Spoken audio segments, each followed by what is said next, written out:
Le gouvernement canadien a autorisé Bombardier et Airbus de s'approvisionner en titane par les Russes. Donc, on peut-tu s'entendre que je pense qu'on a besoin de projets de loi. Puis nous, les Canadiens, on a besoin des autres parce qu'on n'est pas capable d'ouvrir nos milles. Le titane métal arriverait de Russie. Alors, bonjour tout le monde et bienvenue à cette interview. Mon nom est Mario Drolet, en direct du Centre des congrès de Québec dans le cadre de l'événement Mining Investment of the North. Aujourd'hui, on a le plaisir de recevoir avec nous M. Jean-Sébastien David, qui est le président PDG et membre du conseil de la société Niobé Metal.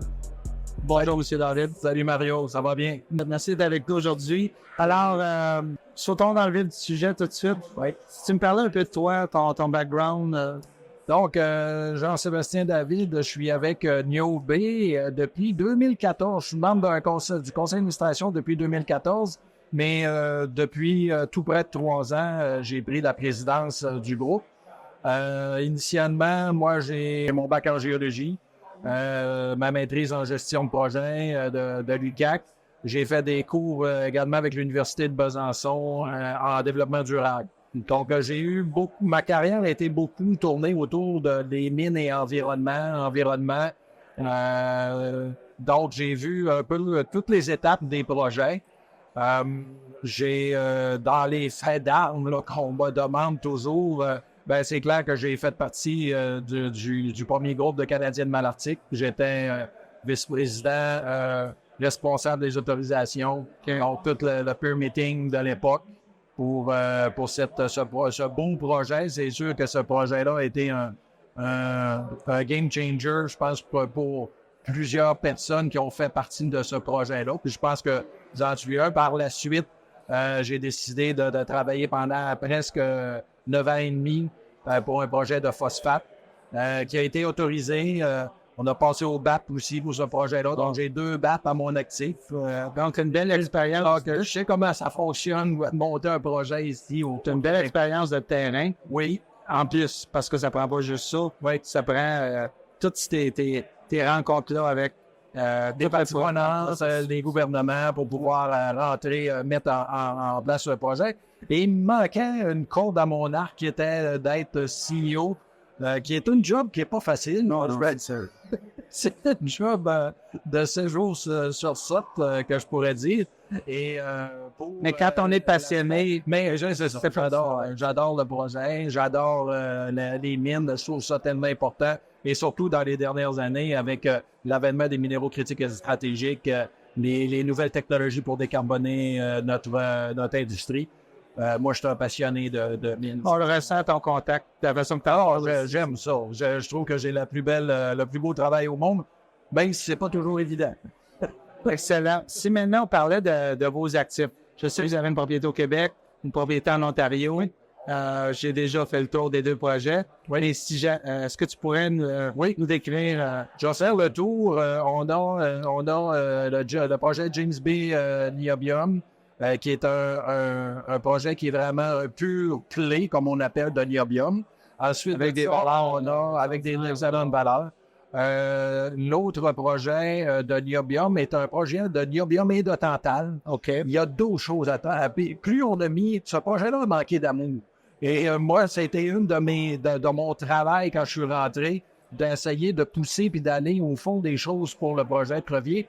Et on a continué à trouver et à découvrir des choses, dont d'autres métaux. On a, dans le cadre du projet de l'Ontario, on a un PAA dessus. Okay. Le projet du Québec de niobium tantale, le projet Crevier, qui est au nord du lac Saint-Jean, environ c'est à 2h30 de route de Niobec. Okay. On dirait-tu que c'est le même type de dépôt? Pas du tout. C'est vraiment un autre type de dépôt. Ce n'est pas une carbonatite pure, même si on retrouve la carbonatite. C'est plutôt un dike de pegmatite où est-ce qu'on a des valeurs en niobium intéressantes, mais surtout des valeurs en tantale qui fait en sorte que ce projet-là, avec le tantale, le niobium, et on est en train de regarder en strontium qu'est-ce qu'on pourrait récupérer également parce qu'il y en a passablement. Fait que ce serait quelque chose de plus polymétallique dans ce cas-là. Sous les métaux critiques. Oui, est très bien localisé. Très, très, très bien localisé. Et on a aussi une entente avec Master IH il y a 2 ans pour ce projet-là. Et mes employés, lorsque on fait des travaux sur place, viennent presque exclusivement de Master IH. Donc, on a un bon partenariat d'affaires avec eux depuis 2 ans. Et le rookie du groupe, j'avais promis aux actionnaires l'an passé de rééquilibrer un peu l'entreprise parce qu'on était très focusé sur James Bay. C'est comme si on n'avait rien d'autre autour. Et je leur avais promis que j'étais à l'affût de rajouter quelque chose. Et je suis content qu'on ait mis la main. On a signé une entente là, en début d'année de 2024 avec VR. On a c'est l'entente là, d'option sur la propriété Foothills, qui est un projet projet de titane et de phosphate, mais principalement de titane. Mais ce qui est intéressant dans Foothills, c'est que ça a 300 ans d'histoire, ce secteur-là. Donc, je pense que ça dormait un peu. Les anciennes fosses de l'époque étaient plus au sud, sur les terrains du séminaire de Québec. Okay. Et là, nous, on est en train, on a des équipes présentement sur place. Et là, on est en train de vraiment des ceintures au pourtour de l'anorthosite de ce secteur-là. Et on fait des belles découvertes de surface. Et on se prépare pour préparer une campagne de terrain de forage à l'automne. J'ai de la géophysique de détail qui se fait à partir de la semaine prochaine en hélicoptère. Donc, ce projet-là nous révèle toutes sortes de trucs. Là. C'est assez excitant là, comme dossier. Puis il faut se rappeler que c'était tellement important qu'il y a un nom d'une roche là-bas qui s'appelle l'urbanite pour Saint-Urbain. Et l'urbanite, c'est un mélange d'ilménite et de rutile. Et c'est vraiment ça là, qu'on recherche. L'ilménite et le rutile. Puis pas plus tard que là, 4 semaines, le gouvernement canadien a autorisé Bombardier et Airbus de s'approvisionner en titane par les Russes. Donc, on peut-tu s'entendre que je pense qu'on a besoin de projets de oui, puis vous êtes, je pense, dans le bon secteur. Si vous aimez nos entrevues, on vous demande une seule chose, c'est de vous abonner à notre chaîne YouTube. On fait notre possible pour mettre de l'avant des compagnies cotées à la bourse et plusieurs d'entre elles contribuent au développement économique du Québec. Merci beaucoup. Je reviens à Crevier. Oui. Il avait été dépensé combien sur ce projet-là? Lorsqu'il est tombé en dormance, il y avait eu environ 9 millions qui avaient été... 9 millions? C'était quoi les valeurs? Y avait-il des ressources? On parlait de 0.2, mais on parlait pas beaucoup. On parlait un peu de Tantal. On parlait de 200 ppm de Tantal, puis environ 0.2, 0.18 à 0.2 de niobium. Et nous, on l'a comme monté à 0.2. Puis le Tantal, ben, les dernières valeurs qu'on a sorties en début d'année démontrent qu'on a des zones là, qui sont plus que là. Ah ouais. Surtout la partie nord, entre la zone principale et le lac à la truite. Et on s'aperçoit qu'il y a une zone vraiment intéressante là, à cet endroit-là de Tantal. Puis puis Claude Dufresne, que je vais lui donner le crédit à l'époque, a remis ce projet-là, a réveillé ce projet-là grâce aux batteries de niobium qui ont été construites par Toshiba avec CBMM, qui est le plus gros producteur de niobium sur la planète. Et c'est là qu'on s'est aperçu que il n'y a pas seulement comme ferro-niobium pour l'acier, il y a aussi un potentiel pour les batteries. Et c'est comme ça que Crevier est revenu. Et parce que Crevier a une particularité, le tantal et le niobium sont ensemble. Et ça prend l'hydrométallurgie pour les séparer. Mais en les séparant, on obtient de l'oxyde de tantal et de l'oxyde de niobium exactement le produit que ces gens-là recherchent. Donc, les gens de batterie. Fait que c'est comme ça que le projet est revenu sur la carte. Écoute, je voudrais juste avoir un peu des impressions sur, on a vu le gouvernement américain faire une subvention de 11 millions à Lemico Métal pour son projet La lutte de graphite. Écoute, d'être dans le bon secteur, le timing, c'est tout en affaire. Oui. On sait que c'est cyclique. OK, on sait que les marchés ont baissé. On invite les investisseurs à être contrariens, à venir quand personne n'en veut. C'est le temps d'aller se positionner pour que quand on va avoir le courant de fond qui va démarrer. Moi, je commence à ressentir qu'il va peut-être se pratiquer un genre, un autarcie des métaux, OK, où on est la peau arrière des États-Unis, mais on a besoin d'argent, de CAPEX pour les payer. Ça prend des fonds américains. OK? Même M. Gistrop et M. McEwen, ils ont fait une sortie dans le Northern Miner. Ils ont dit que ça prendrait peut-être nos gros fonds, ils investissent. Trouves-tu que c'est le démarrage de quelque chose? Oui, je trouve ça dommage que ça revient ça arrive de nos voisins du Sud. Est-ce que ça va être un wake-up call pour certaines institutions ici? C'est, en tout cas, poser la question, c'est peut-être y répondre, là. Mais moi, j'ai assisté à des rencontres à New York. Puis, le gouvernement américain, on dit, puis sur le plancher d'un paquet de gens miniers américains, ils disaient, on a de la misère à ouvrir nos mines. Il y a quelques États, l'Utah, le Nevada, qui sont plus friendly, mais c'est un casse-tête. On critique notre lenteur de notre côté pour les autorisations. Aux États-Unis, c'est encore pire. Donc, eux, on dit, puis il y avait un parterre de Canadiens. On a dit, vous, les Canadiens, on a besoin des autres parce qu'on n'est pas capable d'ouvrir nos mines. Donc, et là, quand on voit des investissements de la part du ministère de la Défense des États-Unis, c'est parce qu'il y a un client besoin.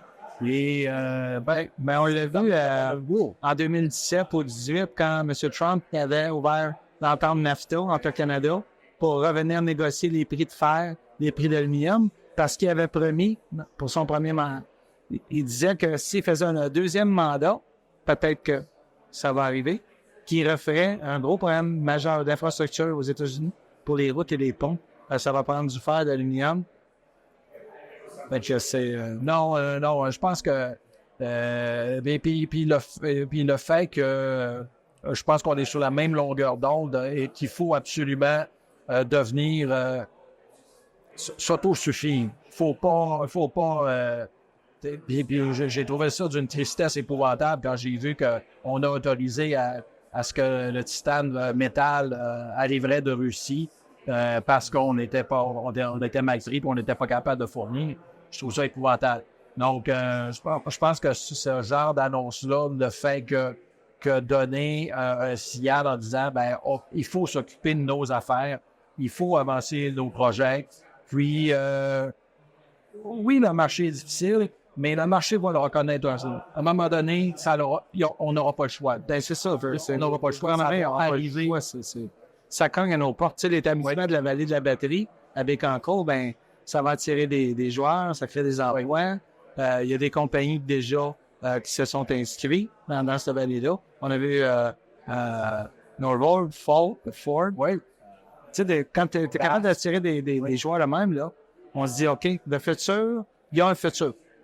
Donc, pour nous, en ce moment, dans New Bay Metal, ça va être quoi pour l'investisseur, ça va être quoi votre business plan pour 2024 en termes de travaux? Oui, qu'est-ce qui va se passer? Oui, d'un, c'est pas mal plus excitant que 2023. J'avais dit ça avait pas été tellement une bonne année en 2023. Et on a dit on va remédier à la situation. Et c'est ce qu'on a fait. On a sorti pas mal de communiqués de presse en 2024 parce qu'on a fait pas mal d'activités. Donc, ce qui est intéressant à James Bay Niobium, il y a eu des gens de la communauté, des membres de la communauté qui ont interpellé leurs conseils puis qui ont fait une pétition à l'interne pour qu'on retourne compléter nos travaux. Parce qu'il faut dire que ça a été une problématique. Mais là, il y a eu un changement de chef. La moitié du conseil a changé. Et là, on voit que de l'interne, les gens veulent le projet. C'est de cette manière-là qu'on voulait se positionner. C'est pour ça qu'on a dit, Nous, hommes blancs, on n'ira pas leur dire quoi faire. Il faut que ça vienne d'eux. On va leur donner les avantages qu'ils auraient à le faire. Puis après ça, ce sera à eux de décider. Donc, c'est en train de se brasser. Ensuite de ça, du côté de... suivant les derniers résultats de forage vraiment encourageants de Crevier avec l'extension vers le sud et plus de Tantale vers le nord, on a décidé de soumettre un programme et il devrait y avoir une annonce prochainement pour ce dossier-là. Malheureusement, ça fait quand même, je suis sous embargo de nouvelles pour celle-là, mais il y a une annonce qui s'en vient pour Crevier. Je veux dire que l'annonce de l'acquisition a créé beaucoup d'intérêt. En marchant l'œil sur le titre, il a performé une dizaine de dollars. Puis, oui, c'est clair. Mais je voulais vous demander, pensez-vous que le fait que BHP a réussi à conclure une entente avec Neuron, puis que ça vient, je te dis pas dérisquer de ce qu'on savait un petit peu que The Ring of Fires, je sais qu'on connaissait Neuron, puis il y avait déjà eu pas des mésententes, mais discuter peut-être à intégrer tout ça. On sent une volonté du gouvernement d'Ontario, des majeurs, de vouloir... Moi, on m'a demandé de siéger, puis je siège sur le comité spécial du ministre Perry en Ontario. OK. Pour les mines. Ce gouvernement-là veut incroyablement. Ils ont même un ministre du Red Tape. Donc, pour éliminer le Red Tape. Moi, j'avais jamais vu ça. Donc, faut leur donner ça. Par contre, on comprend que chaque communauté autochtone, on ne sont pas nécessairement fédérés comme les nôtres. Les cris au Québec versus les cris en Ontario, on ne parle pas de la même fédération, la même structure. C'est beaucoup des one-on-one. S'il y en a un qui veut pas, puis les deux autres veulent, ben c'est toujours plus long, puis c'est toujours plus compliqué. Donc, je pense que c'est ça le défi du nord de l'Ontario. Mais je pense que ce qu'il faut, c'est d'adopter leur calendrier, c'est d'y aller dans le respect, puis d'avancer avec eux à leur vitesse. Puis c'est comme ça qu'on va dénouer les impasses. Fait que c'est pour ça que lui, on le conserve, on est là, il a vraiment une belle valeur. Et c'est pour ça que j'ai ramené d'autres projets et je regarde d'autres dossiers aussi. C'est pour ça que j'ai ramené le projet de Titan pour essayer de rééquilibrer pour que nos actionnaires puissent ne pas juste être pendus après James Bay. Fait que là, on a mis beaucoup d'amour à Crevier. On a vu la valeur pour Crevier s'améliorer. Là, avec le Foothills et le Titan, on va sortir les premiers résultats d'échantillonnage de surface à 3e ou 4e de juin. Donc, je dirais que c'est de bon augure pour 2024 pour notre entreprise. Le prix du Titan, est-ce qu'on peut le suivre à travers un spot ou oui, c'est-tu un contrat agréé? Donc, on est capable de le suivre du côté spot. Et surtout, c'est qu'on voit la croissance, la demande. Et nous, on vise pas le titane qualité pour la peinture, donc le pigment. C'est vraiment le titane métal qu'on veut. Donc, on veut s'assurer et on veut s'assurer d'avoir un grade. Moi, dans mon dernier dossier, on avait une présence de TiO2 d'environ 14% dans notre gisement de phosphate. Mais c'était pas... Ça, c'est considéré haute teneur? Ça, c'était pas de la haute teneur. Mais là, moi, je travaille et on a sorti des résultats historiques de l'époque des anciens forages. On parle là, de 35-42% jusqu'à 53% de TiO2. Wow. Là, on est dans on est vraiment, c'est un autre ballgame. Okay? Donc, et c'est pour ça que je veux vraiment trouver l'heure utile qui vient doper mon ilménite avec un peu moins de fer, puis vient doper en titane mon ilménite, qui fait en sorte que les teneurs sont vraiment plus élevées. Fait que lorsque vous passez puis vous faites un concentré de titane, il doit commencer avec un average grade de 35-40%. au lieu du 14, ça fait toute la différence. Dernière question pour toi. Oui. Est-ce que vous êtes associé avec des universités assez développées des Oui, j'ai oublié cette affaire-là. Moi, je dois tout de suite commencer par dire l'argent doit aller dans le sol.